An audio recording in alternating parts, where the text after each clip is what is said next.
दोस्तों, पृथ्वी का इतिहास और उससे जुड़ी घटनाएं बहुत ज्यादा रहस्यमयी हैं। आप जितना इनकी गहराई में जाने की कोशिश करेंगे उतने ही सवाल आपके सामने खड़े होते जाएंगे। वहीं दूसरी ओर पुरातात्विक खोजों की बदौलत पृथ्वी के इतिहास को बहुत हद तक जाना गया है, लेकिन अब भी आर्कियोलॉजिस्ट पूरी तरह इसके बारे में पता नहीं कर पाए हैं। लेकिन पृथ्वी की हिस्ट्री को खोजने के साथ साथ आर्कियोलॉजिस्ट कुछ ऐसी खोजें भी कर लेते हैं जो वाकई इनक्रेडिबल होती है, और इनमें से कुछ रहस्यमय भी। तो आज की इस वीडियो में हम आपको दुनिया में खोजी गई कुछ ऐसी ही इनक्रेडिबल डिस्कवरीज के बारे में बताने वाले हैं जो वाकई बहुत अमेजिंग है। तो चलिए शुरू करते हैं हमारी आज की इस वीडियो को। नंबर 10। दोस्तों, साल 1865 में बिग बैरल माउंट के ईस्ट कजाकिस्तान में एक्सकवेशन के दौरान एक अद्भुत कब्र खोजी गई थी। यह अद्भुत इसलिए थी क्योंकि इस कब्र में एक इंसान के साथ 17 घोड़ों को भी दफन किया गया था। इन सभी चीजों को अच्छे हालत में ही खोजा गया है। यह सब बर्फ का कमाल था, क्योंकि सारी डेड बॉडीज सदियों तक अच्छी तरह बर्फ में प्रिजर्व थी। इससे भी बड़ी हैरानी की बात इसके पास ही मिली एक और कब्र है, जिसे आर्कियोलॉजिस्ट ने 1999 में रीविजिट के दौरान खोजा था, जिसमें एक आदमी और एक औरत के साथ साथ 13 घोड़ों के भी स्केलेटन थे। ये कब्र आर्कियोलॉजिस्ट के लिए थोड़ी ज्यादा एक्साइटिंग थी, क्योंकि इस कब्र से कई माइथोलॉजिकल जानवरों की सोने की मूर्तियां भी मिली थी। इसके साथ ही आर्कियोलॉजिस्ट ने एक और कब्र खोजी थी, जिसके अंदर डेथ बॉडी कॉफिन से बाहर रखी हुई थी। ये जगह पुराने समय का एक कब्रिस्तान है जो काफी ज्यादा ही डरावना है। नंबर 9। दोस्तों, सेल्ट रोम एम्पायर एंशिएंट यूरोप में काफी दूर दूर तक फैले हुए थे, और उनके द्वारा बनाई गई टूम्ब आज के लोगों के लिए किसी खजाने से कम नहीं होती। और एक ऐसी ही टूम्ब रिसर्चर्स ने फ्रांस के लेवेन्यू में खोजी थी, लेकिन यह बाकी सभी से थोड़ी ज्यादा अलग थी, क्योंकि यह सेल्टिक प्रिंस की टूम्ब थी। जब आर्कियोलॉजिस्ट ने इस टूम्ब का एक्सकवेशन किया तो उन्हें उस टूम्ब से ग्रीक आर्टिफैक्ट्स के साथ साथ एट्रुस्कन ओरिजिन से जुड़ा हुआ कुछ अन्य सामान भी मिला। इस टूम्ब से एक और खास जानकारी आर्कियोलॉजिस्ट के हाथ लगी है, वो ये है कि सेल्टिक रोम के लोग भी बियर पीते थे। दरअसल इसका खुलासा वहां से मिले एक ब्रॉन्ज कॉल्ड्रॉन से हुआ है, जिसे वो शराब पीने के लिए उपयोग करते थे।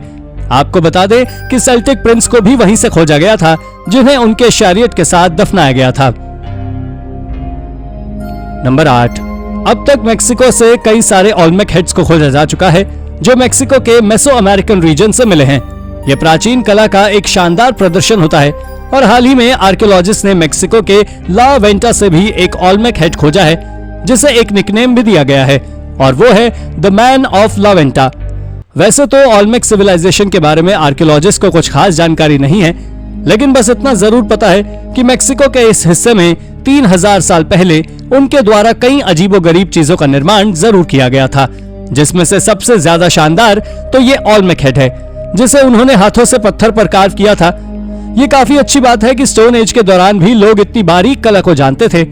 ये ला वेंटा ओल्मेक हेड करीब 10 फीट ऊंचा है, जो करीब 30 टन बसाल्ट रॉक से बना हुआ है, और ये रॉक केवल वोल्केनिक रीजन में ही पाए जाते हैं, जो वहां से करीब 70 मील से भी ज्यादा दूरी पर है। नंबर 7। दोस्तों, तूतनखामुन को जितनी प्रसिद्धि अपने शासनकाल में नहीं मिली होगी, उतनी मौत के बाद मिली है। जब 1922 में कतर ने उनकी मम्मी ढूंढ निकाली थी, जो वैली ऑफ किंग्स से बड़ी हुई थी, उनके कब्र से सोने और हाथी दांत से बने आभूषणों का खजाना निकला था। कतर ने एक इंटरव्यू के दौरान बताया था कि जब उन्होंने पहली बार तूतनखामुन की मम्मी को देखा तो मम्मी ने एक ताबीज पहन रखा था और पूरा चेहरा सोने से बने मास्क से ढका हुआ था। इन सामानों को निकालने के लिए उन्होंने और उनकी टीम के सदस्यों ने तूतनखामुन के शरीर के कई टुकड़े कर दिए थे। सोने के मास्क को हटाने के लिए गर्म छुरियों और तारों का इस्तेमाल किया गया था। आपको जानकर आश्चर्य होगा कि इस मास्क को लेप की तरह तूतनखामुन के चेहरे पर चढ़ाया गया था, लेकिन कटे हुए शरीर को दोबारा ठीक करने के बाद 1926 में उसे उसकी पुरानी जगह पर रख दिया गया। और उसके बाद से मम्मी को एक्सरे के लिए 3 बार बाहर निकाला गया है, लेकिन 1968 में हुए एक एक्सरे से ऐसा पता चला कि हड्डी का एक टुकड़ा उनकी खोपड़ी में दसा हुआ है, जिससे इस बात का खुलासा हो गया कि 19 वर्षीय तूतनखामुन की मौत नेचुरल नहीं थी। नंबर 6। आपने आज तक कई अजीब और इनक्रेडिबल डिस्कवरीज के बारे में सुना होगा, लेकिन 11 फरवरी साल 2022 में चीन में 2100 साल पुराने एक गड्ढे के अंदर आर्कियोलॉजिस्ट ने एक आर्मी स्कल्पचर्स की खोज की है। इन स्कल्पचर को टेराकोटा आर्मी नाम दिया गया है। आपको बता दें कि इनकी सेना में सैनिकों, घोड़ों, मनोरंजन करने वालों और अधिकारियों के रथों की छोटी मूर्तियों का एक छोटा खजाना खोजा था, जो कि चीन के पहले सम्राट किन शू हुआंग के लिए बनाया गया था। और इन मिली हुई चीजों के डिजाइन के आधार पर मॉडर्न आर्कियोलॉजिस्ट का मानना है कि यह गड्ढा लगभग 2100 साल पहले का है। आपको जानकारी दे दें कि यह टेराकोटा वॉरियर स्कल्पचर्स को श्रापित भी बताया जाता है। दरअसल इसका अंदाजा तब लगा जब इसे खोजने वाले लोगों को एक के बाद एक कई मुश्किलों का सामना करना पड़ा, लेकिन सबसे बेकार तब हुआ जब उनमें से कुछ लोगों को रहस्यमय तरीके से मौत के घाट उतारा गया और किसी को उनकी मौत के पीछे का कारण अब तक पता नहीं लगा, और तभी से लोग टेराकोटा आर्मी स्कल्पचर्स को श्रापित माना जाता है। नंबर 5। दोस्तों, जैसा कि हम सभी जानते हैं, कंप्यूटर का आविष्कार आज से 80-90 साल पहले ही हुआ है और वो अब भी चल रहा है। तो ऐसे में 2000 साल पुराना कंप्यूटर मिलना सभी को हैरानी में डाल सकता है। हालांकि जो कंप्यूटर ग्रीस में मिला है वो एनालॉग कंप्यूटर है जो हमारे सोलर सिस्टम की सही स्थिति और गणना बताता है। जब रिसर्चर्स ने इस पर रिसर्च की तो पता चला कि यह 2100 साल पुराना कंप्यूटर है, तो वैज्ञानिकों के होश उड़ गए और करीब 100 सालों तक वैज्ञानिकों ने इस पे शोध जारी रखा, परंतु अब तक किसी भी नतीजे तक नहीं पहुंच पाए और पिछले 100 सालों से इसे ग्रीस के एथेंस के एक नेशनल म्यूजियम में सजा कर रखा गया है। इसकी सबसे ज्यादा बड़ी हैरानी की बात तो यह है कि इसमें सूर्य ग्रहण और चंद्र ग्रहण का भी पता लगाया जाता था, वो भी एग्जैक्ट डेट और टाइम के साथ। यह वाकई एक प्राचीन टेक्नोलॉजी का एग्जाम्पल है। नंबर 4। दोस्तों, इस खोज को 1738 में पोम्पई में अंजाम दिया गया था, जो आज भी चालू है, क्योंकि यहां से एक सबसे फैसिनेटिंग चीज को खोजा गया था। दरअसल आपको बता दें, यह चीज कोई साधारण खोज नहीं है, बल्कि एक रीति रिवाजों के लिए उपयोग किए जाने वाला शैरियट था, जिसे इस साइट के आउटस्कर्ट से खोजा गया था। यह सदियों दबे रहने के बाद भी एक अच्छी हालत में था, और तो और इसके ऊपर बने क्यूब और ट्रायंगल शेप के स्ट्रक्चर्स साफ तरह से विजिबल हो रहे थे। इसके बारे में एक्सपर्ट्स का मानना है कि यह 79 एडी में हुए वोल्केनिक इरप्शन के समय से ही जमीन में दबा हुआ था। दोस्तों, यह उस समय का सबसे कंफर्टेबल शैरियट था, क्योंकि इसमें आर्मरेस्ट और बैकरेस्ट दोनों ही मौजूद थे और इसमें 4 लोहे के बने हुए व्हील्स भी थे।